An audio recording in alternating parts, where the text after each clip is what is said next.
patrimoniale avec le club UNESCO de La Rochelle. C'est parti pour une petite après-midi de découverte des ports de La Rochelle. Le bateau, il y a des consignes qu'il faut absolument tenir. Vous ne pouvez pas courir, vous pousser, sauter.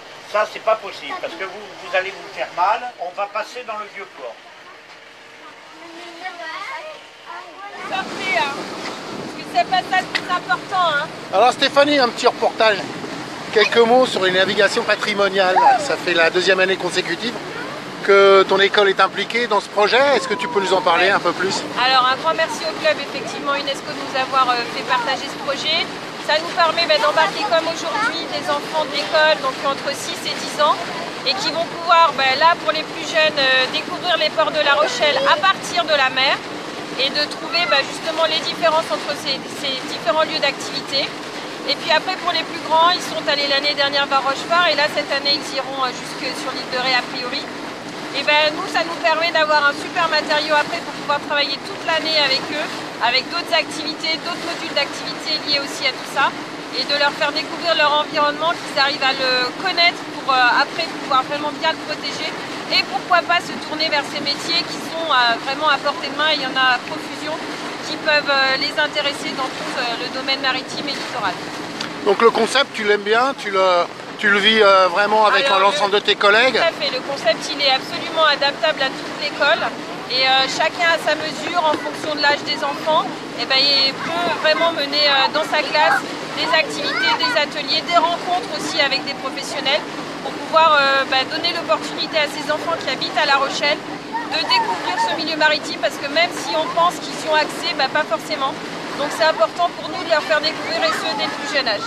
Et le retour avec les parents, les papas, les mamans, qu'est-ce qu'ils t'en disent? Les parents ont été vraiment bluffés qu'on arrive à monter tout ça, et ils ont été aussi bluffés parce que les enfants en ont beaucoup parlé, et pour eux ça a été vraiment une expérience très riche. Et là, l'avantage, c'est que c'est la deuxième année et on voit effectivement qu'il y a plein de choses qui sont restées dans leur tête et ça commence vraiment à faire sens. On va pouvoir construire des choses vraiment intéressantes. Il y a des travaux faits avec d'autres écoles. Par exemple, est-ce que tu peux nous reparler de cette expérience avec le Sénégal, avec l'école d'Oussouye? Avec l'école d'Oussouye, exactement. Donc l'année dernière, on a vraiment pu échanger, notamment sur la fin de l'année au moment de la JMO, avec un Skype de pratiquement 1 heure avec les enfants qui étaient au Sénégal, avec Benjamin.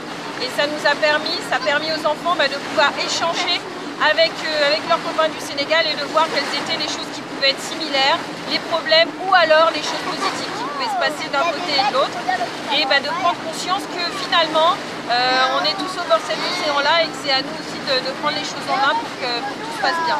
Et le reste du programme pour l'année, je crois que ça recommence après la saison automne, ça sera... Alors, il y a des activités là liées déjà par rapport à la fête de la science pour les plus grands, donc ils vont faire des ateliers à l'aquarium. Ensuite, on va essayer de lier aussi une partie un petit peu plus artistique avec le festival du film d'aventure. Donc on va travailler à partir d'un album et l'auteur va venir avec nous faire une fresque. Et puis après, on va recommencer effectivement des visites à l'aquarium et des ateliers d'hiver pour pouvoir entretenir ça et réaliser aussi des petits documentaires à destination des autres écoles du département sur ce qu'on aura pu apprendre et découvrir de tous les ports de La Rochelle. Une exposition, il me semble, Green Citizen? Tout à fait, une exposition qui voyagera par l'école avec grand plaisir, et donc ça sera l'occasion pour nous encore d'ouvrir l'école aux parents et de pouvoir aussi transmettre le message de cette manière-là. Encore merci Stéphanie. Merci beaucoup au club et à tous ses partenaires de nous soutenir et de permettre à ces enfants de faire ces navigations qui sont pour eux vraiment une expérience super. Et au fait Joël le capitaine. Et Joël le capitaine qui nous fait en plus des interventions tout à fait pertinentes et réexploitables après pour nous en classe. Génial. Merci Stéphanie, à bientôt. Merci à vous.